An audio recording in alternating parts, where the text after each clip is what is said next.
নিয়োজিত রয়েছে।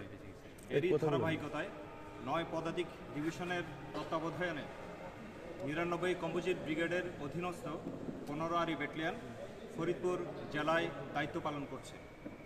আসন্ন নির্বাচনের পূর্বে দেশের আইনশৃঙ্খলা পরিস্থিতি সমুন্নত রাখার জন্য বাংলাদেশ সেনাবাহিনী সারা দেশব্যাপী অবৈধ অস্ত্র উদ্ধার ও সন্ত্রাসীদের গ্রেফতারের জন্য সাঁড়াশি অভিযান পরিচালনা করছে। গোয়েন্দা তথ্যের ভিত্তিতে আমরা গতকাল জানতে পারি কিছু দুষ্কৃতকারী থানা হতে লুটকৃত পুলিশের অস্ত্র অথবা পুলিশ কর্তৃক জব্দকৃত অবৈধ অস্ত্র দ্বারা এই এলাকায় সন্ত্রাসী কার্যক্রম পরিচালনা করছে। তবে সাম্প্রতিক সেনা অভিযানের মুখে উক্ত সন্ত্রাসীরা ফরিদপুর সদরের কানাইপুর আর্ট সেন্টার এলাকা সংলগ্ন একটি বদ্ধ পুকুরের মধ্যে উক্ত অস্ত্রসমূহ ফেলে দেয়, যা নির্বাচনের দিন পুনরায় ব্যবহারের বিষয়ে তাদের একটি পরিকল্পনা ছিল।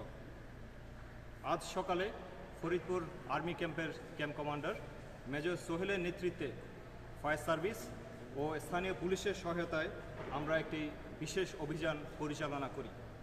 উক্ত অভিযানে সেই সুনির্দিষ্ট পুকুর হতে 4টি 7.65 মিলিমিটার পিস্তল, 60টি পিস্তলের ম্যাগাজিন, 2টি single barrel shooter gun, 16 round পিস্তলের ammunition, 2টি কার্তুজ এবং বিপুল পরিমাণ দেশীয় ধারালো অস্ত্র উদ্ধার করা হয়।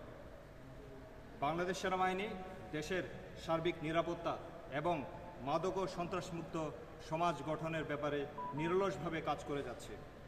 বাংলাদেশ সেনাবাহিনী সর্বদাই ন্যায়ের পক্ষে এবং সকল প্রকার অন্যায়ের বিপক্ষে রয়েছে। আসন্ন নির্বাচনে সততা ও নিরপেক্ষতার সাথে দায়িত্ব পালনের জন্য আমরা প্রতিশ্রুতিবদ্ধ।